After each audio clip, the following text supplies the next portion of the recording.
Hi hello ಸ್ನೇಹಿತರೆ, welcome back to my channel. ಎಲ್ಲರೂ ಹೇಗಿದ್ದೀರಾ? ಐ ಹೋಪ್ ನೀವೆಲ್ಲ ಆರೋಗ್ಯವಾಗಿ ಆರಾಮಾಗಿದ್ದೀರಾ ಅಂತ ಅಂದ್ಕೊಂಡಿದ್ದೀನಿ. ನಾನು ಕೂಡ ಆರಾಮಾಗಿದ್ದೀನಿ. ಶುಕ್ರವಾರ ಬೆಳಗ್ಗೆಯಿಂದನೇ ವ್ಲಾಗ್ನ ಶುರು ಮಾಡ್ತಿದ್ದೀನಿ. ಪ್ರತಿದಿನ ಮನೆಯೊಳಗಡೆ ಜೇನು ಹುಳ ಬರ್ತಾಯಿತ್ತು ಹೋಗ್ತಾಯಿತ್ತು. ನಾವು ಅದಕ್ಕೇನಾದರೂ ತೊಂದರೆ ಕೊಟ್ಟರೆ ಅದು ನಮ್ಗೆ ತೊಂದರೆ ಕೊಡುತ್ತೆ ಅಂತ ಹೇಳ್ಬಿಟ್ಟು ನಾನು ಅದನ್ನು ಓಡಿಸ್ತಾನೂ ಇರಲಿಲ್ಲ. ಅದ್ರ ಪಾಡಿಗೆ ಅದು ಬರ್ತಾಯಿತ್ತು ಹೋಗ್ತಾಯಿತ್ತು. ಪ್ರತಿದಿನ ವೈಭವ್ ಹೇಳೋರು, ಮಮ್ಮಿ ಎಷ್ಟು ದೊಡ್ಡದು ಹನಿ ಬಿ ಮನೆ ಒಳಗಡೆ ಬರ್ತಿದೆಯಲ್ಲ ಅಂತ ಹೇಳಿ. ಸೊ ನಾನು ಅದನ್ನು ಜಾಸ್ತಿ ಅದ್ರ ಬಗ್ಗೆ ತಲೆ ಕೆಡಿಸ್ಕೊಂಡಿರಲಿಲ್ಲ, ಯಾಕೆ ಬರುತ್ತೆ ಏನು ಅಂತ ಹೇಳಿ. ಇವತ್ತು ಬೆಳಿಗ್ಗೆ ಈ ಮಸ್ಕಿಟೋ ಡೋರ್ ಏನಿದೆಯಲ್ಲ ಅದನ್ನು ಓಪನ್ ಮಾಡಿದ ತಕ್ಷಣ ಒಳಗಡೆ ಬಂತು. ಅದರಿಂದನೇ ಬಂದು ನೋಡಿದಾಗ ನನಗೆ ಶಾಕ್ ಆಗೋಗ್ಬಿಡ್ತು. ಇಷ್ಟು ದೊಡ್ಡದು ಮನೆ ಕಟ್ಕೊಂಡಿದೆ ಅದು, ಅದರೊಳಗಡೆ ಸುಮಾರು ಹುಳುಗಳೆಲ್ಲ ಇದೆ. ನನಗೆ ಗೊತ್ತೇ ಆಗಿಲ್ಲ, ಯಾಕಂದರೆ ಎಲ್ಲಾದರೂ ಸ್ವಲ್ಪ ಡಸ್ಟ್ ಇತ್ತು ಅಂದರೆ ಕ್ಲೀನಿಂಗ್ ಅನ್ನೋದು ನಡೀತಾನೆ ಇರುತ್ತೆ. ಇದು ಯಾಕೆ ನನ್ನ ಕಣ್ಣಿಗೆ ಬಿದ್ದಿಲ್ಲ ಅನ್ನೋದು ಗೊತ್ತಿಲ್ಲ. ಆಮೇಲೆ ಜೇನು ಹುಳುಗಳೆಲ್ಲ ಬರುತ್ತೆ ಅಂದರೆ ಸ್ವಲ್ಪ ತಂಪಿದ್ದ ಜಾಗದಲ್ಲಿ ಬರುತ್ತೆ ಅಂತ ಹೇಳಿ. ಅಂದರೆ ನಾನು ಗಿಡಗಳಿಗೆ ನೀರು ಹಾಕ್ತಾ ಇರ್ತೀನಿ, ಇಲ್ಲೆಲ್ಲ ಗಿಡಗಳಿರೋದ್ರಿಂದ ಬರ್ತಾ ಇರುತ್ತೆ ಹೋಗ್ತಾ ಇರುತ್ತೆ ಅಂತ ನಾನು ಅಂದ್ಕೊಂಡಿದ್ದೆ. ಬಟ್ ಅದು ತನ್ನ ಮನೆ ಕಟ್ಕೊಂಡು ಇಲ್ಲಿ ವಾಸ ಮಾಡ್ತಿದೆ ಒಳಗಡೆ. ಸೊ ಇವತ್ತು ಅದನ್ನು ತೆಗೆದು ಕ್ಲೀನ್ ಮಾಡ್ಕೋಬೇಕು. ಹಾಗೆ ವೈಶುದು ಟೆಸ್ಟ್ ಇದೆ ಇವತ್ತು, ಸೈನ್ಸು. ಸೊ ಓದ್ತಾ ಕೂತಿದ್ದಾಳೆ. ಬೆಳಗ್ಗೆದೇನು ಕೆಲಸ ಇದೆ ಅದೆಲ್ಲ ಕಂಪ್ಲೀಟ್ ಆಗಿದೆ ಕೆಲಸ. ಹಾಗೆ ಪೂಜೆ ಮುಗೀತು ಅಂದರೆ ಏನೋ ಒಂಥರ ಸಮಾಧಾನ, ಮುಂದಿನ ಕೆಲಸ ಮಾಡೋದಕ್ಕೆ ಒಂಥರ ನೆಮ್ಮದಿ ಅಂತ ಅನ್ನಿಸ್ತಾ ಇರುತ್ತೆ. ಅದೇನೋ ಆ ಅಭ್ಯಾಸ ಇದ್ದವ್ರಿಗೆ ಬೆಳಗ್ಗೆ ಎದ್ದ ತಕ್ಷಣ ಮೊದಲು ಪೂಜೆ ಮುಗಿದ್ಬಿಡ್ತು ಅಂದರೆ ಮುಂದಿನ ಕೆಲಸಗಳನ್ನು ಭಾಳ ಈಸಿಯಾಗಿ ಮಾಡ್ಕೊಂಬಿಡ್ಬೋದು. ಇನ್ನು ಊಟಕ್ಕೆ ರೊಟ್ಟಿ, ಕ್ಯಾಪ್ಸಿಕಮ್ ಪಲ್ಯ ಹಾಗೆ ಸ್ವೀಟ್ ಕಾರ್ನ್ ಸಲಾಡ್ನ ಮಾಡ್ಕೊಳ್ತಿದ್ದೀನಿ. ನೈಟ್ ಟೈಮಲ್ಲಿನೇ ಸ್ವೀಟ್ ಕಾರ್ನ್ನ ಬಿಡಿಸಿಟ್ಕೊಂಡಿದ್ದೆ, ಇನ್ನು ಅದನ್ನು ಬೇಯೋದಕ್ಕೆ ಇಟ್ಟಿದ್ದೀನಿ. ನೈಟ್ ಟೈಮಲ್ಲಿ ನಾಳೆಗೆ ಏನೇನು ಬೇಕು ಅದನ್ನೆಲ್ಲ ರೆಡಿ ಮಾಡಿ ಇಟ್ಕೊಂಡ್ರೆ ಮಾತ್ರ ಬೆಳಗ್ಗೆ ಅಂದ್ಕೊಂಡಿರೋ ಕೆಲಸಗಳನ್ನು ಅಂದ್ಕೊಂಡಿರೋ ಟೈಮಲ್ಲಿ ಮಾಡೋದಕ್ಕಾಗತ್ತೆ. ಇಲ್ಲ ಅಂದರೆ ಆಗೋದೇ ಇಲ್ಲ. ಯಾವುದೋ ಒಂದು ಕೆಲಸದಲ್ಲಿ ನಾವು ಗಡಿಬಿಡಿ ಮಾಡ್ಕೋಬೇಕಾಗತ್ತೆ. ನನಗಂತೂ ಎಷ್ಟೇ ಹಿಂದಿನ ದಿನ ಪ್ರಿಪೇರ್ ಮಾಡಿಕೊಂಡ್ರೂ ಕೂಡ ಮಕ್ಕಳನ್ನ ಸ್ಕೂಲಿಗೆ ಹೋಗೋವರೆಗೂ ಅಂತೂ ನಾನ್ ಸ್ಟಾಪ್ ಕೆಲಸ ಅನ್ನೋದು ಇದ್ದೇ ಇರುತ್ತೆ. ಪ್ರತಿದಿನ ಹೀಗೆ ಇರುತ್ತೆ. ನಾನಿಲ್ಲಿ ಒಂದು ಗ್ಲಾಸ್ ಬಿಸಿನೀರು ಕುಡಿತಿದ್ದೀನಿ, ಸ್ವಲ್ಪ ಅಜಿವಾನ ಹಾಕ್ಕೊಂಡು. ಈ ಥರ ಬೆಳಗ್ಗೆ ಯಾವುದಾದ್ರೂ ಒಂದು ಡ್ರಿಂಕ್ ಕುಡಿಯೋದ್ರಿಂದ ಸೊ ನನಗೆ ತುಂಬಾ ಹೆಲ್ತ್ ಬೆನಿಫಿಟ್ಸ್ ಆಗಿದೆ. ಹಾಗಾಗಿ ನಾನು ರೆಗ್ಯುಲರ್ ಆಗಿ ಏನಾದರೂ ಒಂದನ್ನು ಫಾಲೋ ಮಾಡ್ತಾ ಇರ್ತೀನಿ.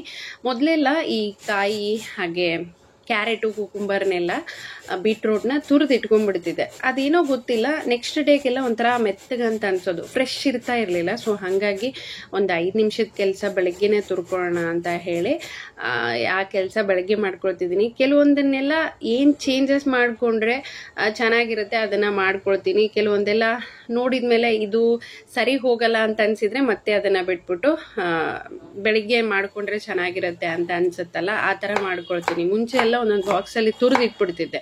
ಸೊ ಇವಾಗ ಹಂಗೆ ಮಾಡ್ತಾ ಇಲ್ಲ. ನಾನಿಲ್ಲಿ ಕ್ಯಾಪ್ಸಿಕಮ್ ಪಲ್ಯಗೆ ಅಂತ ಹೇಳ್ಬಿಟ್ಟು ಈರುಳ್ಳಿನ ಈ ಥರ ಸ್ಲೈಸಾಗಿ ಕಟ್ ಮಾಡ್ಕೊಂಡಿದ್ದೀನಿ.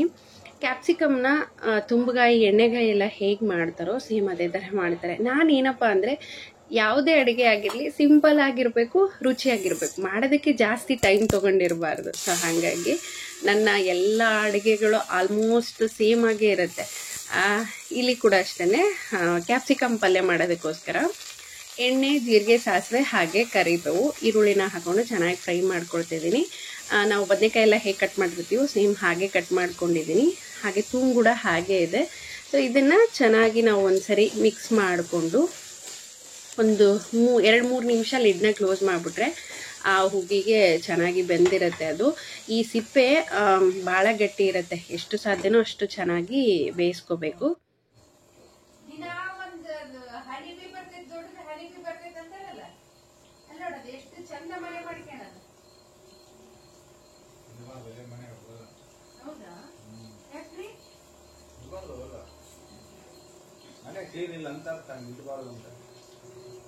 ಅದು ಬಂದಲ್ಲಿಟ್ರೆ ಮನೆ ಕ್ಲೀನ್ ಇಲ್ಲ ಅಂತ ಹೇಳ್ತಿ.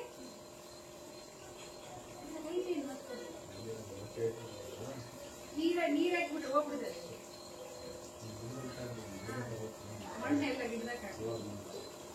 ನೋಡಿ ಈ ಥರ ಕಲರ್ ಚೇಂಜ್ ಆದಮೇಲೆ ಇದಕ್ಕೆ ರುಚಿಗೆ ತಕ್ಕಷ್ಟು ಉಪ್ಪು ಹಾಗೆ ಅರಿಶಿನ, ಬ್ಯಾಲೆನ್ಸ್ಗೋಸ್ಕರ ಬೆಲ್ಲ, ಹಾಗೆ ಒಂದು 4-5 ಸ್ಪೂನಷ್ಟು ಶೇಂಗಾ ಪುಡಿನ ಹಾಕ್ಕೊಂಡು ಸ್ವಲ್ಪ ಹುಣಸೆ ರಸನ ಹಾಕಿ ಚೆನ್ನಾಗಿ ಕಲಿಸ್ಕೊಂಡು ಲೋ ಫ್ಲೇಮಲ್ಲಿನೇ ಒಂದು ವಿಸಿಲ್ ತೊಗೊಂಬಿಟ್ರೆ ಪಲ್ಯ ರೆಡಿ ಆಗುತ್ತೆ. ಖಂಡಿತ ಟ್ರೈ ಮಾಡಿ ನೋಡಿ, ಮಾಡದೇ ಇರೋರು. ಭಾಳನೇ ರುಚಿಯಾಗಿ ಬರುತ್ತೆ. ಆದಷ್ಟು ಏನೇ ಅಡುಗೆ ಮಾಡಿದರೂ ಎಣ್ಣೆ ಕಡಿಮೆನೇ ಹಾಕಿ ಮಾಡಬೇಕು ಅನ್ನೋದು ಎಲ್ಲರೂ ಹೇಳ್ತಾರೆ. ಸೊ ಹಾಗಾಗಿ ಆದಷ್ಟು ನಾನು ಏನೇ ಅಡುಗೆ ಮಾಡಿದರೂ ಕೂಡ ತುಂಬ ಎಣ್ಣೆ ಕಡಿಮೆ ಹಾಕಿನೇ ಮಾಡ್ತೀನಿ. ಹಾಗೆ ಅಲ್ಲಿ ಗೂಡು ಕಟ್ಟಿರೋವಂಥದ್ದು ಏನಿತ್ತು ಅದನ್ನು ತೆಗೆದ ಮೇಲೆ ಜೇನು ಹುಳ ಬಂದು ಅಲ್ಲೇ ಹುಡುಕಾಡ್ತಿದೆ ಅದು ತನ್ನ ಮನೇನ. ಇನ್ನು ಸಲಾಡ್ಗೆ ನಾನಿಲ್ಲಿ ಸ್ವಲ್ಪ ಉಪ್ಪು ಹಾಗೆ ಕೊನೆಯದಾಗಿ ಸ್ವಲ್ಪ ನಿಂಬೆ ರಸನ ಸೇರಿಸ್ಕೊಳ್ತಿದ್ದೀನಿ. ಈ ಶೇಂಗಾಕಾಳು ಸಲಾಡ್ ಆಯಿತು, ಸ್ವೀಟ್ ಕಾರ್ನ್ ಸಲಾಡ್ ಆಯಿತು, ಹೆಸ್ರು ಕಾಳ್ದಾಯಿತು, ತುಂಬಾ ಒಳ್ಳೆಯದು. ಈ ಬೆಳಗ್ಗೆ ಒಂದು ಬೌಲಷ್ಟು ತಿಂದುಬಿಟ್ರೆ ನಮ್ಮ ದೇಹಕ್ಕೆ ಬೇಕಾಗಿರುವಂಥ ಪ್ರೋಟೀನ್ಸು, ವಿಟಮಿನ್ಸು ಎಲ್ಲ ಒಂದೇ ಕಡೆ ಸಿಕ್ಬಿಡುತ್ತೆ. ಈ ವೀಕ್ನೆಸ್ ಅನ್ನೋದು ಹೋಗುತ್ತೆ, ತುಂಬ ಆ್ಯಕ್ಟಿವ್ ಆಗಿ ಕೆಲಸ ಮಾಡ್ಬೋದು. ಮಕ್ಕಳಿಗಂತೂ ಹಸಿವು ಕೂಡ ಆಗಲ್ಲ ಬೇಗ, ಅಷ್ಟು ಹೆಲ್ದಿ ಫುಡ್ಡು. ಹಾಗಾಗಿ ನಾನು ಪದೇ ಪದೇ ಕೊಡ್ತಾನೆ ಇರ್ತೀನಿ. ಇನ್ನು ಬೆಳಗ್ಗೆ ಸಣ್ಣ ಪುಟ್ಟ ಹೆಲ್ಪ್ ಇದ್ದಾಗ ನಮಗೂ ಕೂಡ ತುಂಬ ಒಂಥರ ಸ್ಟ್ರೆಂತ್ ಅಂತಲೇ ಹೇಳ್ಬೋದು. ಯಾಕೆಂದರೆ ಎಲ್ಲ ಕೆಲಸಗಳನ್ನು ನಾವು ಮಾಡ್ಕೊಳಕ್ಕಾಗಲ್ಲ. ಮಕ್ಕಳನ್ನ ರೆಡಿ ಮಾಡ್ತಾ ಕೂತ್ರೆ ಅಡುಗೆ ಮಾಡ್ಕೊಳಕ್ಕಾಗಲ್ಲ, ಅಡುಗೆ ಮಾಡ್ತಾ ಕೂತ್ರೆ ಇಲ್ಲಿ ಮಕ್ಕಳನ್ನ ರೆಡಿ ಮಾಡೋಕ್ಕಾಗಲ್ಲ. ಹಾಗಾಗಿ ಸಣ್ಣ ಪುಟ್ಟ ಹೆಲ್ಪ್ ಏನು ಮಾಡ್ತಾರಲ್ಲ ನಿಜವಾಗ್ಲೂ ಮನಸ್ಸಿಗೆ ಭಾಳ ಖುಷಿ ಆಗ್ತಾ ಇರುತ್ತೆ. ಮನೇಲಿದ್ದಾಗಂತೂ ಕಂಪಲ್ಸರಿ ಹೆಲ್ಪ್ ಮಾಡೇ ಮಾಡ್ತಾರೆ. ಇಲ್ಲದೆ ಇರೋ ಟೈಮಲ್ಲಿ ನಾನೇ ಬ್ಯಾಲೆನ್ಸ್ ಮಾಡ್ಕೊಳ್ತೀನಿ. ಸೊ ಇದು ನಮ್ಗೆ ಭಾಳನೇ ಖುಷಿ. ಅವ್ರು ದೊಡ್ಡವರಾಗಿ ಅವ್ರ ಕೆಲಸಗಳನ್ನು ಅವ್ರು ಮಾಡ್ಕೊಳ್ಳೋವರೆಗೂ ಈ ಕೆಲಸ ತುಂಬ ಪ್ರೀತಿಯಿಂದನೇ ಮಾಡ್ತಿದ್ದೀವಿ. ಆಮೇಲೆ ನಾವು ಮಾಡಬೇಕಂದ್ರೂ ಅದು ನಮಗೆ ಸಿಗಲ್ಲ ಅನ್ನೋದು ನನ್ನ ಅಭಿಪ್ರಾಯ. ಹಂಗಾಗಿ ಇನ್ನು ಅಲ್ಲಿ ಸಲಾಡ್ ತಿನ್ನಿಸ್ತಾ ಇದ್ದಾರೆ ನೋಡ್ಬೋದು. ಪಲ್ಯ ರೆಡಿ ಆಯಿತು. ಖಂಡಿತ ಟ್ರೈ ಮಾಡಿ ನೋಡಿ, ತುಂಬಾ ಟೇಸ್ಟಿಯಾಗಿರುತ್ತೆ. ಹಾಗೆ ನಾನು ಬಾಕ್ಸಿಗೆ ಕೂಡ ವೈಶುಗೆ ರೊಟ್ಟಿ ಕ್ಯಾಪ್ಸಿಕಮ್ನ ಕೊಡ್ತಿದ್ದೀನಿ. ವೈಶುಗೆ ತುಂಬಾ ಇಷ್ಟ ಆಯಿತು. ವೈಭವ್ ಆದಷ್ಟು ಕಡಿಮೆ ಪಲ್ಯ ತಿನ್ನೋದು. ಈ ಬೆಳಗಿನ ಟೈಮಲ್ಲಿ ಮಾತ್ರ ನಾವೇ ಕೂತು ತಿನ್ನಿಸ್ತೀವಿ, ತಿಂತಾನೆ. ಕಾಳು ಐಟಮ್ ಏನಾನ ಮಾಡಿದರೆ ತೊಗೊಂಡೋಗ್ತಾನೆ ಬಾಕ್ಸಿಗೆ. ಬಟ್ ಈ ಥರ ಕ್ಯಾಪ್ಸಿಕಮ್ಮು ಅದೆಲ್ಲ ಮಾಡಿದರೆ ಅವ್ನಿಗೆ ಇಷ್ಟ ಆಗಲ್ಲ.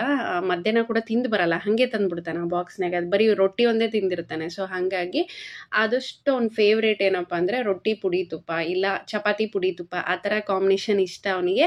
ಹಂಗಾಗಿ ನಾನು ಪುಡಿ ತುಪ್ಪ ರೊಟ್ಟಿನ ರೋಲ್ ಮಾಡಿ ಇಟ್ಟಿದ್ದೀನಿ. ಕಂಪ್ಲೀಟಾಗಿ ಖಾಲಿ ಮಾಡ್ಕೊಂಡು ಬರ್ತಾನೆ. ಹಾಗೆ ಇವತ್ತು ಇಬ್ಬರು ಸ್ನ್ಯಾಕ್ಸಿಗೆ ನಾನಿಲ್ಲಿ ಆ್ಯಪಲ್ನ ಕೊಟ್ಟಿದ್ದೀನಿ. ಹಾಗೆ ಇಬ್ಬರು ರೆಡಿ ಆಗಿದ್ದಾರೆ. Morning everyone, my name is Vaibhav. I am studying in second grade. Day at school. I go to school daily. I sit so nice and neatly. I read, I write and learn. Very good. I wait for my turn. Teacher says good job. She gives me a star.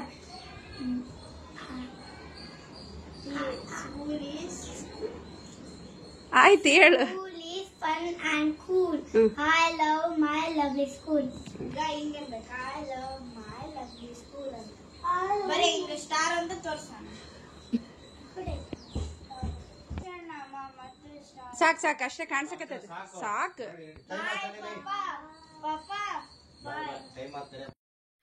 ಮಕ್ಕಳನ್ನ bus ಹತ್ತಿಸಿ ಬರೋಷ್ಟೊತ್ತಿಗೆ ಅಪ್ಪಂದೊಂದು miss call ಆಗೋಗ್ಬಿಟ್ಟಿರುತ್ತೆ. ಪ್ರತಿದಿನ 8:40ಗೆಲ್ಲ ಕಾಲ್ ಮಾಡ್ತಾರೆ. ಪ್ರತಿದಿನ same ಡೈಲಾಗೆ, ಎದ್ದೇನಮ್ಮ ಚಹಾ ಕುಡ್ದೇನಮ್ಮ ಅಂತಲೇ ಕೇಳ್ತಾ ಇರ್ತಾರೆ. ಮಕ್ಕಳನ್ನ ಸ್ಕೂಲಿಗೆ ಕಳಿಸೋವರೆಗೂ ಒಂದು ಗ್ಲಾಸ್ ನೀರು ಕುಡಿಯೋಕ್ಕೂ ಆಗಲ್ಲ, ಚಹಾ ಕುಡಿಯೋದು ದೂರದಲ್ಲಿ ಮಾತು ಅಂತಲೇ ಅನಿಸುತ್ತೆ. ಅಷ್ಟೊಂದು ಗಡಿಬಿಡಿ ಇರುತ್ತೆ. ಅವ್ರಿಗೂ ಕೂಡ ಗೊತ್ತಿರುತ್ತೆ ಬೆಳಗ್ಗೆ ಮಕ್ಕಳನ್ನ ಸ್ಕೂಲಿಗೆ ಕಳಿಸೋವರೆಗೂ ತುಂಬ ಗಡಿಬಿಡಿ ಇರುತ್ತೆ ಅಂತ ಹೇಳಿ. ಆದರೂ ಮಧ್ಯದಲ್ಲಿ 1-2 ನಿಮಿಷ ಮಾತಾಡಿದರೆ ಅವ್ರಿಗೂ ಸಮಾಧಾನ, ನನಗೂ ಸಮಾಧಾನ. ಇನ್ನು ಮಿಕ್ಕಿರುವಂಥ ರೊಟ್ಟಿ ಎಲ್ಲ ಏನಿದೆ ಅದನ್ನು ಮಾಡ್ಕೊಳ್ತಿದ್ದೀನಿ. ಕ್ಯಾಪ್ಸಿಕಮ್ ಪಲ್ಯ ರೊಟ್ಟಿ ಒಳ್ಳೆ ಕಾಂಬಿನೇಷನ್ನು, ತುಂಬಾ ಚೆನ್ನಾಗಿತ್ತು. ಹಸ್ಬೆಂಡಿಗೆ ಕೂಡ ತುಂಬಾ ಇಷ್ಟ ಆಯಿತು. ಒಟ್ಟಿಗೆ ಕೂತ್ಕೊಂಡು ಊಟ ಮಾಡ್ತಿದ್ದೀವಿ.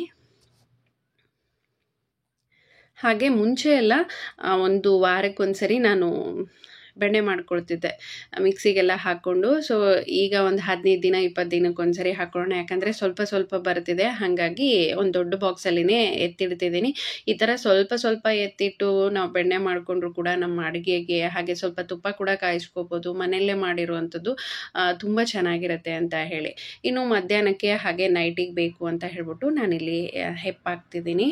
ಇವಾಗಂತೂ ಎಷ್ಟು ನೀರ್ಲೆಣ್ಣು ಅಂದರೆ ಈ ಸರಿ ವಿಪರೀತ ಬಂದಿದೆ ನೀರ್ಲೆಣ್ಣು ಮಾರ್ಕೆಟಿಗೆ. ಎಲ್ಲ ಎಲ್ಲಿ ನೋಡಿದ್ರು ಬರೀ ನೀರ್ಲಣ್ಣು ಮಾರೋರೇ ಕಾಣ್ತಾರೆ. ಆದರೆ ರೇಟ್ ಕಡಿಮೆ ಆಗಿಲ್ಲ, 40-50 ಆ ಥರ ಇದೆ. 1/4 kgಗೆಲ್ಲ ಹೊರಗಡೆ ಹೋಗಿದ್ರು, ಬರ್ತಾ ತೊಗೊಂಡು ಬಂದಿದ್ದಾರೆ. ಹಾಗೆ ಹೇರ್ ಆಯಿಲ್ ಖಾಲಿ ಆಗಿದೆ, ಅದನ್ನು ಮಾಡ್ಕೊಳ್ಳೋಣ ಅಂತ ಹೇಳ್ಬಿಟ್ಟು ಒಂದು ಸ್ವಲ್ಪ ದಾಸವಾಳದ ಹೂವು ಹಾಗೆ ಎಲೆನ ತೊಗೊಂಡು ಬಂದಿದ್ದೀನಿ.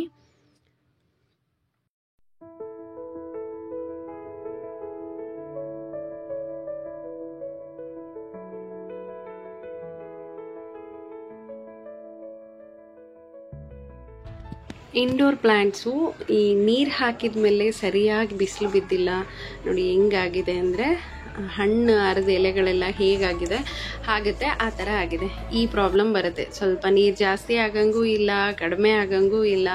ಎಷ್ಟು ಕೇರ್ ಮಾಡಬೇಕು ಅಂದರೆ ಒಂದೊಂದು ಸರಿ ಭಾಳ ಬೇಜಾರಾಗ್ತಾ ಇರುತ್ತೆ. ಯಾಕೆಂದರೆ ಎಲ್ಲಿ ಹಾಳಾಗಿ ಹೋಗ್ಬಿಡುತ್ತೇನೋ ಅನ್ನೋದೊಂದು ಭಯ. ಹಂಗಾಗಿ ಬೆಳಗ್ಗೆನೇ ಹೊರಗಡೆ ತಂದಿಟ್ಟಿದ್ದೀನಿ. 2 ಎಲೆ ಪೂರ್ತಿ ಹಣ್ಣಾದಂಗೆ ಆಗಿದೆ.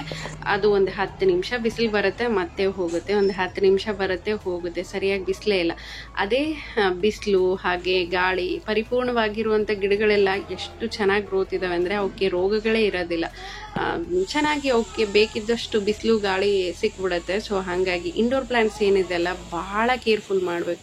ಅವನ್ನ ನೋಡಿಕೊಂಡಷ್ಟು ಕಡಿಮೆ ಅನಿಸುತ್ತೆ. ಎಷ್ಟು ಹಾಳಾಗಿ ಹೋಗಿದ್ದಾವೋ ತೊಗೊಂಡು ಬಂದು ಇಡ್ತಾನೆ ಇರ್ತೀನಿ, ಅವು ಹೋಗ್ತಾನೆ ಇರ್ತವೆ. ನಾವು ಲಾಸ್ಟ್ ಟೈಮು ಟ್ರಾವೆಲ್ ಹೋದಾಗ ತೊಗೊಂಡು ಬಂದಿರೋವಂಥ ಗಿಡ ಒಂದು ಮನೆ ಹತ್ರ ಇತ್ತು, ನಿಂತ್ಕೊಂಡು ಕೇಳಿ ತೊಗೊಂಡು ಬಂದಿದ್ವಿ. ಪಾಪ ಅವರು ಎಷ್ಟೊಂದು ತೊಗೊಂಡೋಗಿ ಅಂತ ಹೇಳಿಕೊಟ್ರು. ಎಷ್ಟು ಚೆನ್ನಾಗಿ ಹೂವು ಬಿಡ್ತಿದೆ, ಅದು ಲೈಟ್ ಪಿಂಕ್ ಇರೋದು. ಇದಕ್ಕೂ ಕೂಡ ಸ್ವಲ್ಪ ನೀರು ಜಾಸ್ತಿ ಹಾಕಿದ್ದೀನಿ ಅಂತ ಹೇಳ್ತಿದ್ದಾರೆ ಹಸ್ಬೆಂಡು. ಈ ಥರ ಕೆಂಪಗಾಗೋಗಿದೆ ಎಲೆಗಳೆಲ್ಲ. ನೀರು ಕಡಿಮೆ ಹಾಕಿದರೆ ಭಾಳ ಬೇಗನೆ ಒಣಗೋಗುತ್ತೆ ಅಂತ ಹೇಳಿ ನೈಟ್ ಟೈಮಲ್ಲಿ ಸ್ವಲ್ಪ ಜಾಸ್ತಿನೇ ಹಾಕಿದೆ. ಹಂಗಾಗಿ ಈ ಥರ ಎಲ್ಲ ಕೆಂಪಾಗಿ ಎಲೆಗಳೆಲ್ಲ ಉದುರ್ತಿದೆ ಅಂತ ಹೇಳ್ತಿದ್ದಾರೆ. ಜಾಸ್ತಿ ಹಾಕೋಂಗೂ ಇಲ್ಲ, ಕಡಿಮೆ ಹಾಕೋಂಗೂ ಇಲ್ಲ. ಆ ಕಡೆಯಿಂದ ಮನಿ ಪ್ಲ್ಯಾಂಟು, ಈ ಕಡೆಯಿಂದ ಶಂಖಪುಷ್ಪ ಗಿಡನ ಈ ಥರ ಹಬ್ಸಿದ್ದೀವಿ. ಹಾಗೆ ಕೆಲವೊಂದು ಹೂವು ಬಿಡುವಂಥ ಗಿಡಗಳಿಗೆಲ್ಲ ಏನಿದೆ, ಇದು ರೋಸ್ ಮಿಕ್ಸ್ ಅಂತ ಹೇಳಿ ಇದನ್ನು ಹಾಕೋದ್ರಿಂದ ಹೂವು ಬಿಡುತ್ತೆ ಅಂತ ಹೇಳಿ ಕೊಟ್ಟಿದ್ದಾರೆ. ಹಸ್ಬೆಂಡ್ ಮುಂಚೆ ಎಲ್ಲ ಹಾಕ್ತಾ ಇದ್ವಿ, ಏನೋ ವರ್ಕ್ ಆಗಲ್ಲ ಅಂತ ಹೇಳಿದರು. ಆದರೂ ನೋಡೋಣ ಅಂತ ಹೇಳ್ಬಿಟ್ಟು ತೊಗೊಂಡು ಬಂದಿದ್ದೀನಿ. ಒಂದು ಪಾಟಲ್ಲಿ ಹಚ್ಚಿರೋಂಥ 1-2 ರೋಸ್ ಗಿಡದಲ್ಲಿ ಒಂದು ಮಗ್ಗಿ ಬಿಟ್ಟಿದೆ. ಇದು ಬಂದು ಬಳ್ಳಿ ಥರ ಹಬ್ಬುತ್ತೆ ಅಂತ ಹೇಳಿದರು, ಚಿಕ್ಕದಾಗಿ ಬಿಡುತ್ತೆ ಅಂತ ಹೇಳಿ. ಇದು ಆನ್ಲೈನ್ ಫ್ಲಿಪ್ಕಾರ್ಟಿಂದ ಹಸ್ಬೆಂಡ್ ತರಿಸಿ ಹಚ್ಚಿರೋದು. ಗ್ರೋತ್ ಎಲ್ಲ ತುಂಬ ಚೆನ್ನಾಗಾಗಿದೆ, ಬಟ್ ಹೂವು ಇಲ್ಲಿವರೆಗೂ ಒಂದು ಬಿಟ್ಟಿಲ್ಲ. ಹಂಗಾಗಿನೇ ಅದಕ್ಕೆ ಸ್ವಲ್ಪ ಪೌಡ್ರೆಲ್ಲ ಹಾಕಿದ್ದೀನಿ. ಇನ್ನು ನಾವು ಹಂಪಿಗೆ ಹೋದಾಗ, ಅಲ್ಲಿ ಹೊಸಪೇಟೆ ಡ್ಯಾಮಿಗೆ ಹೋದಾಗ ಅಲ್ಲಿ ಪಂಪವನದಲ್ಲಿ ತೊಗೊಂಡು ಬಂದಿರೋವಂಥ ಗಿಡಗಳಿವೆಲ್ಲ ಎಷ್ಟು ಚೆನ್ನಾಗಿದ್ದಾವೆ ಅಂದರೆ, ಅಲ್ಲಿ ಹೋಗ್ಬಿಟ್ರೆ ಒಂದು 20, 30, 40 ಆ ರೇಟಿಗೆ ಗಿಡಗಳು ಸಿಗುತ್ತೆ. ಇಲ್ಲಿ ನೋಡಿದರೆ 200, 300 ಆ ಥರ ಕೊಡ್ತಾರೆ. ಸೊ ತುಂಬ ಕಾಸ್ಟ್ಲಿ ಇಲ್ಲಿ. ಅಲ್ಲಿ ನಮ್ಗೆ ತುಂಬ ಕಡಿಮೆಗೆ ಸಿಗ್ತಾ ಇತ್ತು, ಬಟ್ ಇಟ್ಕೊಳ್ಳೋಕ್ಕೆ ಜಾಗ ಇಲ್ಲ. ಇವೆಲ್ಲ ಹೊರಗಡೆನೇ ಇಡಬೇಕು. ಇಂಡೋರ್ ಪ್ಲ್ಯಾಂಟ್ಸ್ ಅಲ್ಲಿ ತುಂಬ ಕಡಿಮೆ ಇತ್ತು, ಔಟ್ಡೋರ್ದೇ ಜಾಸ್ತಿ ಇತ್ತು. ಹಾಗಾಗಿ ಒಂದು 3-4 ತೊಗೊಂಡು ಬಂದಿದ್ದೆ. ಅದೆಲ್ಲನೂ ಹಚ್ಚಿದ್ದೀನಿ. ಕೆಲವೊಂದು ಹೋಗ್ತಿದೆ, ಕೆಲವೊಂದು ಚೆನ್ನಾಗಿ ಗ್ರೋತ್ ಆಗ್ತಿದೆ. ಇದು ಕೂಡ ಅಷ್ಟೇ, ಅಲ್ಲೇ ತೊಗೊಂಡು ಬಂದಿದ್ದು. ಇದು ಒಂಥರ ಬಳ್ಳಿ ಥರ ಸ್ಪ್ರೆಡ್ ಆಗುತ್ತೆ. ಇದು ತುಂಬ ಚೆನ್ನಾಗಿದೆ. ನಮಗೆ ಗ್ರಿಲ್ ಇರೋದ್ರಿಂದ ಈ ಥರ ಸ್ಪ್ರೆಡ್ ಆಗೋದಿದ್ರೆ ಹೊರಗಡೆಯಿಂದ ಚೆನ್ನಾಗಿ ಕಾಣಿಸುತ್ತೆ ಅಂತ ಹೇಳ್ಬಿಟ್ಟು ಈ ಥರದ್ದನ್ನು ತೊಗೊಂಡು ಬಂದು ಇಟ್ಟಿದ್ದೀವಿ. ಇಲ್ಲೊಂದಿದೆ ನೋಡಿ, ಇದು ಒಂದು ಪಿಂಕು. ಇದರಲ್ಲಿ ಸುಮಾರು ಒಂದು 4 ಕಲರ್ ಏನೋ ಇದೆ. ಯೆಲ್ಲೋ ಇದೆ, ಪಿಂಕ್ ಇದೆ, ಲೈಟ್ ಪಿಂಕ್ ಇದೆ, ಒಂದು ಆರೆಂಜ್ ಕಲರ್ ಏನೋ ಇದೆ. ಹೂವು ಬಿಟ್ಟಾಗ ತುಂಬ ಚೆನ್ನಾಗಿ ಕಾಣಿಸ್ತಾ ಇರುತ್ತೆ. ಸೊ ಮನಿ ಪ್ಲ್ಯಾಂಟ್ ನೋಡ್ಬೋದು, ಅದರಲ್ಲಿಂದ ವಿಂಡೋಕ್ಕೆ ಈ ಥರ ಹಬ್ಬಿದೆ. ಇದು ತುಂಬ ಚೆನ್ನಾಗಿ ಬಂದಿದೆ. ನಾನು ಇದಕ್ಕೆ ಏನಂತಾರೆ ಅಂತ ಗೊತ್ತಿಲ್ಲ. ಇದನ್ನು ಸ್ವಲ್ಪ ಮಧ್ಯದಲ್ಲಿ ಕಟ್ ಮಾಡಿಕೊಂಡು ನೀರಲ್ಲಿ ಇಟ್ಬಿಟ್ರೆ ರೀಗ್ರೋತ್ ಆಗುತ್ತೆ. ಮತ್ತೆ ಪಾಟಲ್ಲಾದರೂ ಹಾಕೋಬೋದು, ಅಥವಾ ನೀರಲ್ಲೇ ಆದರೆ ಇಟ್ಟರೂ ಕೂಡ ತುಂಬ ಚೆನ್ನಾಗಿ ಬೆಳೀತಾ ಇರುತ್ತೆ. ಎಷ್ಟೊಂದು ಕಿಚನಲ್ಲಾಯಿತು, ಫ್ರಿಜ್ಜಲ್ಲಾಯಿತು ಇದನ್ನೇ ಇಟ್ಟಿದ್ದೀನಿ. ತುಂಬ ಫ್ರೆಶ್ ಆಗಿರುತ್ತೆ, ಹಾಗೆ ತುಂಬ ಬೇಗ ಗ್ರೋತ್ ಆಗುತ್ತೆ. ಎಷ್ಟೊಂದೆಲ್ಲ ಇದ್ರ ಮಧ್ಯದಲ್ಲಿ ಬೇರುಗಳೆಲ್ಲ ಬಂದಿರುತ್ತೆ. ಅಂಥದನ್ನು ಕಟ್ ಮಾಡ್ಕೋಬೇಕು. ನಾವು ನೀರಲ್ಲಿ ಇಟ್ಬಿಟ್ರೆ ಮತ್ತೆ ಗ್ರೋತ್ ಆಗುತ್ತೆ. ಈ ಮನಿ ಪ್ಲ್ಯಾಂಟ್ ಆಯಿತು, ಈ ಪ್ಲ್ಯಾಂಟ್ ಆಯಿತು, ಇವೆಲ್ಲ ಆರಾಮಾಗಿ ನಾವು ಮನೆಯಲ್ಲಿನೇ ಮಾಡ್ಕೋಬೋದು ಎಷ್ಟೊಂದು ಗಿಡಗಳನ್ನು. ನಾನು ಇದನ್ನು ಬರೀ ಮಣ್ಣಲ್ಲ, ಬೆಳಗ್ಗೆ ನೀರು ಹಾಕಿದ್ರು ಅದು ಒಣಗೋಗಿದೆ. ಇನ್ನೇನು ಅದ್ರ ಮೇಲೆ ಮಣ್ಣಿದೆ, ಅದನ್ನೆಲ್ಲ ಕ್ಲೀನ್ ಮಾಡ್ಕೊಳ್ಳೋಣ ಅಂತ ಹೇಳಿ ಅದನ್ನು ಕುಟ್ಟಿದ ತಕ್ಷಣ ನನಗೆ ನಿಜವಾಗ್ಲೂ ಎಷ್ಟು ಭಯ ಆಗೋಗ್ಬಿಡ್ತು ಅಂದರೆ, ಇಷ್ಟೆಲ್ಲ ಮಾಡೋದಕ್ಕೆ ಅದು ಎಷ್ಟು ಟೈಮ್ ತೊಗೊಂಡಿದೆ, ಎಷ್ಟು ದಿನಲಿಂದ ಇದು ಮಾಡ್ತಿದೆ ಅನ್ನೋದು ನಂಗೆ ನಿಜವಾಗ್ಲೂ ಶಾಕ್ ಆಗೋಯ್ತು. ಯಾಕೆಂದರೆ ಪದೇ ಪದೇ ಎಲ್ಲನೂ ನೋಡ್ತಾ ಇರ್ತೀನಿ, ಇದು ಯಾಕೆ ನನ್ನ ಕಣ್ಣಿಗೆ ಕಂಡಿಲ್ಲ ಅಂತ ಹೇಳಿ. ಆಮೇಲೆ ಅದರಲ್ಲಿರುವಂಥ ಹುಳುಗಳನ್ನು ನೋಡಿ ಅಂತೂ ಸಿಕ್ಕಾಪಟ್ಟೆ ಭಯ ಆಗೋಗ್ಬಿಡ್ತು. ಇನ್ನು ಇದನ್ನು ಅಲ್ಲಿ ಗಿಡಗಳಿಗೆಲ್ಲ ಮತ್ತೆ ಸ್ಪ್ರೆಡ್ ಆಗುತ್ತೆ ಅಂತ ಹೇಳ್ಬಿಟ್ಟು ನಾನು ಅಲ್ಲಿಗೆ ಕೈ ಬಿಟ್ಟೆ. ಅದನ್ನು ಕಂಪ್ಲೀಟಾಗಿ ಮಾಡಲೇ ಇಲ್ಲ. ಮೇಲೆ ತೊಗೊಂಡೋಗಿ ಕ್ಲೀನ್ ಮಾಡ್ಕೊಂಡು ಬಂದ್ರಾಯ್ತು ಅಂತ ಹೇಳಿ. ಇದರಲ್ಲಿರೋ ಹುಳುಗಳನ್ನು ನೋಡಿ ನಿಜವಾಗ್ಲೂ ಭಯ ಆಗೋಯ್ತು. ಹಾಗಾಗಿ ಅಲ್ಲಿಗೆ ಬಿಟ್ಟೆ ನಾನು. ಹಸ್ಬೆಂಡ್ಗಾದರೂ ಹೇಳೋಣ, ಸ್ವಲ್ಪ ಮೇಲೆ ತೊಗೊಂಡೋಗಿ ಕ್ಲೀನ್ ಮಾಡ್ಕೊಂಬಂದು ಕೊಡ್ತಾರೆ ಅಂತ ಹೇಳಿ. ನಾನು ಅಮ್ಮ ಊರಿಗೆ ಹಾಲಿಡೇಸ್ ಇದ್ದಾಗ ಹೋಗಿದ್ದೆ. ಬರ್ತಾ ಹೆಸರು, ಮೆಟ್ಟಿಗೆ ಅಲ್ಲೆಲ್ಲ ತುಂಬ ಕಡಿಮೆಗೆ ಸಿಗುತ್ತೆ. ಹಾಗೆ ಅಲ್ಲೆಲ್ಲ ಬೆಳೀತಾರೆ. ಇದು ಜವಾರಿ ಹೆಸರು, ಇದನ್ನು ತೊಗೊಂಡು ಬಂದಿದ್ದೆ. ಅಮ್ಮ ನನಗೆ ಬರಬೇಕಾದ್ರೇ ಹೇಳಿದರು, ನೀನು ತೊಗೊಂಡೋಗಿ ಸ್ವಲ್ಪ ಪೌಡ್ರನ್ನ ಕಲಸಿಡು, ಈ ಅಕ್ಕಿಯಲ್ಲಿ ಕಲಸೋ ಪೌಡ್ರ್ ಏನಿರುತ್ತಲ್ಲ ಅದನ್ನ ಕಲಸಿಟ್ಬಿಡು. ನೀನು ಆರಾಮಾಗಿ 1 ವರ್ಷ 2 ವರ್ಷ ನಿಂಗೆ ಎಷ್ಟು ದಿನ ಬೇಕೋ ಅಷ್ಟು ದಿನ ಬಳಸ್ಕೋಬೋದು, ಇಲ್ಲಾಂದರೆ ಹುಳ ಆಗುತ್ತೆ ಅಂತ ಹೇಳಿ. ನಾನು ಅದ್ರ ಕಡೆ ಗಮನನೇ ಕೊಟ್ಟಿರಲಿಲ್ಲ. ಮೊನ್ನೆ ಅದರಲ್ಲಿ ಚಿಕ್ಕ ಚಿಕ್ಕದಾಗಿ ಒಂದೊಂದು ಹುಳಗಳೆಲ್ಲ ಕಾಣ್ತಾ ಇತ್ತು. ಹಾಗಾಗಿ ಮೇಲೆ ತೊಗೊಂಬಂದು ಹಾಕಿದ್ದೀನಿ, ಸ್ವಲ್ಪ ಬಿಸಿಲಿತ್ತು ಅಂತ ಹೇಳಿ. ಇವಾಗ ಇದನ್ನೆಲ್ಲ ಕ್ಲೀನ್ ಮಾಡಿಕೊಂಡು ಪೌಡ್ರನ್ನ ಕಲಸಿಟ್ಕೊಂಬಿಡೋಣ ಅಂತ ಹೇಳಿ. ಪೌಡ್ರನ್ನ ಕಲಸಿಟ್ಬಿಟ್ರೆ ನಾವು ಎಷ್ಟು ದಿನನಾದರೂ ಯೂಸ್ ಮಾಡ್ಬೋದು ಅಂತ ಹೇಳಿ.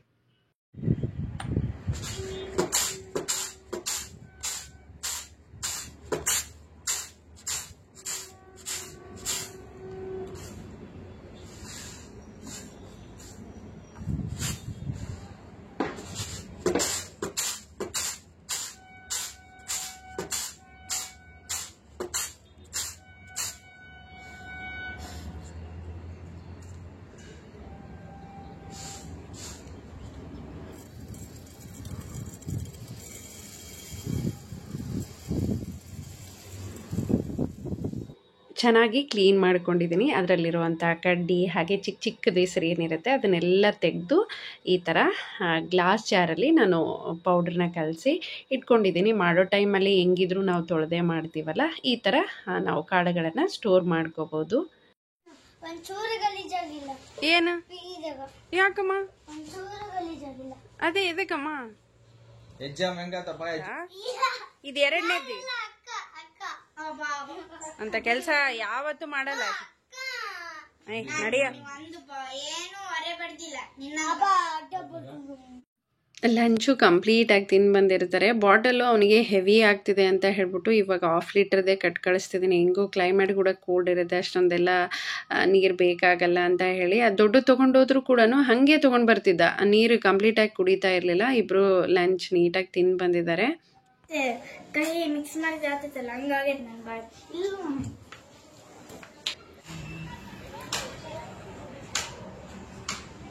ಶಂಕಾ ಪುಷ್ಪ ನೋಡು ಒಂದೇ ಬಿಟ್ಟೈತಂದು. ಅದು ಯಾಕೋ ನೀರು ಜಾಸ್ತಿ ಅದ ಕೆಮ್ಮು ಯಾಕೆಂತ ತೊಗೊಂಡ್ರೈತಾ ಕಲರ್ ಚೇಂಜ್ ಕೆಡಬಡಾಕಿ ನೀರು ರಾತ್ರಿ ಸಿಕ್ಕೈತಿಲ್ಲ ಅಂತೇಳಿ ಅಲ್ಲ. ಅದನ್ನ ತೆಗಿಟ್ಟು ಸೆಂಟ್ರಿಗೆ ಒಂದು ತಗೊಂಬಂದು ಕಟ್ಬೇಕು. ಅದಕ್ಕೆ ಜಾಯಿಂಟ್ ಮಾಡ್ಬೇಕು ಮ್ಯಾಲೆವರೆಗೆ. ಅಲ್ಲೇ ಒಂದು ಹಿಂಗೆ ಏನಾದರೂ ಕಟ್ಟಿಗೆ ಥರ ಇಟ್ಟು ಅದಕ್ಕೆ ಹಬ್ಬಿಸಿ ನಡೀತೈತಲ್ಲ ಅದು. ಇಲ್ಲ ಮೂಲೆಯಾಗ ಇಡ್ಬೇಕು, ಲಾಸ್ಟ್ ಮೂಲೆಯಾಗ ಇಡ್ಬೇಕು.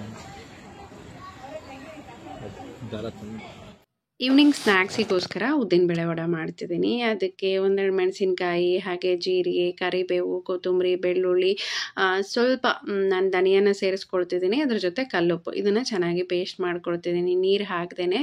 ಹಾಗೆ ಒಂದು 2-3 ಗಂಟೆ ನೆನೆಸಿರುವಂಥ ಉದ್ದಿನಬೇಳೆ, ಅದಕ್ಕೆ ಒಂದು ಬೌಲಷ್ಟು ಉದ್ದಿನಬೇಳೆಗೆ ಒಂದು 2 ಸ್ಪೂನಷ್ಟು ಕಡಲೆಬೇಳೆನ ಹಾಕಿದ್ದೀನಿ. ಟೇಸ್ಟು ಚೆನ್ನಾಗಿ ಬರುತ್ತೆ, ಕಲರ್ ಕೂಡ ತುಂಬ ಚೆನ್ನಾಗಿ ಬರುತ್ತೆ ಅಂತ ಹೇಳಿ ನಾನು ತುಂಬ ಕಡಿಮೆ ಈ ಮಿರ್ಚಿ ಮಾಡೋದಾಯಿತು, ವಡೆ ಮಾಡೋದಾಯ್ತು, ಎಷ್ಟು ತಿಂಗಳುಗಳಾಗೋಗಿರುತ್ತೋ ಏನೋ ಮಾಡ್ದೇನೆ. ಯಾಕಂದರೆ ಏನಾದರೂ ನಾವು ಮಾಡಿದ್ದೀವಿ ಅಂದರೆ ಅದನ್ನು ಇಷ್ಟಪಟ್ಟು ತಿನ್ನೋರಿದ್ರೆ ಮಾಡಿದ್ದಕ್ಕೂ ಒಂದು ಸಾರ್ಥಕ ಆಗುತ್ತೆ. ಮನೇಲಿ ಯಾರಿಗೂ ಇಷ್ಟ ಆಗಲ್ಲ. ಆ ವೈಭವ್ 1-2 ತೊಗೊಳ್ತಾನೆ, ವೈಶುಗಂತೂ ಇದನ್ನೂ ಕೂತು ತಿನ್ನಿಸ್ಬೇಕಾಗತ್ತೆ, ಅವಳು ಇಷ್ಟನೇ ಪಡಲ್ಲ. ಇನ್ನು ಹಸ್ಬೆಂಡು ನಾನು ಅವರು 1-2-3 ತಿಂತೀವಿ. ಹಂಗಾಗಿ ಎಷ್ಟೋ ಸರಿ ಇದೆಲ್ಲ ನೆನ್ಪು ಮಾಡಿಕೊಂಡು ಮಾಡೋದೇ ಬೇಡ ಅಂತ ಹೇಳಿ ಬಿಟ್ಬಿಟ್ಟಿರ್ತೀನಿ.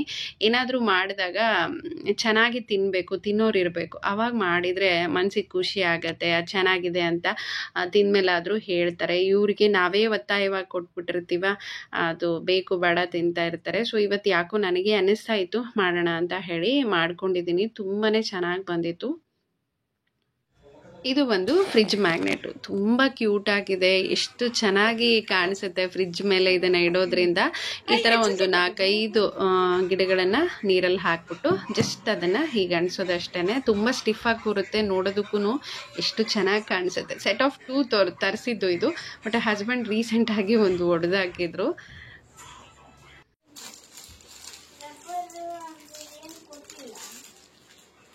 ರಬ್ಬರ್ ಯಾಕ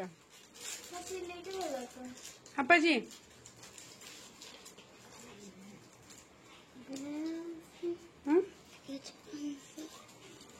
ನಾಳೆ ಸ್ಕೂಲ್ ಹಾಲಿಡೇ, ನಾಡ್ದು ಹಾಲಿಡೇ.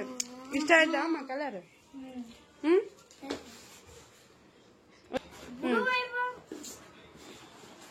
ಅಪ್ಪಾಜಿ ಬುಡಮ್ಮ.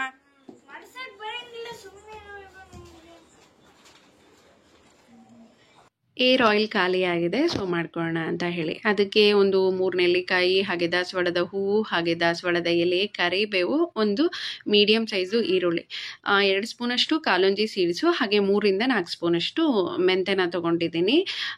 ಸೊ ಮೆಂತೆ ಸ್ವಲ್ಪ ಜಾಸ್ತಿನೇ ತೊಗೊಂಡಿದ್ದೀನಿ. ಇಲ್ಲಿ 1 ಲೀಟ್ರಷ್ಟು ಪ್ಯೂರ್ ಕೊಕೊನೆಟ್ ಆಯಿಲ್ನ ಬಳಸ್ತಿದ್ದೀನಿ. ಸ್ವಲ್ಪ ಇದು ಬಿಸಿ ಆಗಬೇಕು. ಆಮೇಲೆ ಇದೆಲ್ಲನೂ ಸೇರಿಸ್ಕೊಳ್ತಿದ್ದೀನಿ. ಈ ಆಯಿಲ್ ಏನಿದೆಯಲ್ಲ ತುಂಬಾ ಪವರ್ಫುಲ್ಲು. ಈ ಹೇರ್ ಎಲ್ಲ ತುಂಬ ಸ್ಟ್ರಾಂಗ್ ಆಗುತ್ತೆ, ಡ್ಯಾಂಡ್ರಫ್ ಕಂಟ್ರೋಲ್ ಆಗುತ್ತೆ, ಹೇರ್ ಫಾಲ್ಸ್ ಕಂಟ್ರೋಲ್ ಆಗುತ್ತೆ. ಆಮೇಲೆ ಹೇರ್ಸ್ ಅಂತೂ ಎಷ್ಟೊಂದು ಸಾಫ್ಟ್ ಆಗಿರುತ್ತೆ. ಸೊ ಹಾಗಾಗಿ ವೈಶುಗೆ ನಾನು ಇದನ್ನು ರೆಗ್ಯುಲರ್ ಆಗಿ ಬಳಸ್ತಾ ಇದ್ದೀನಿ.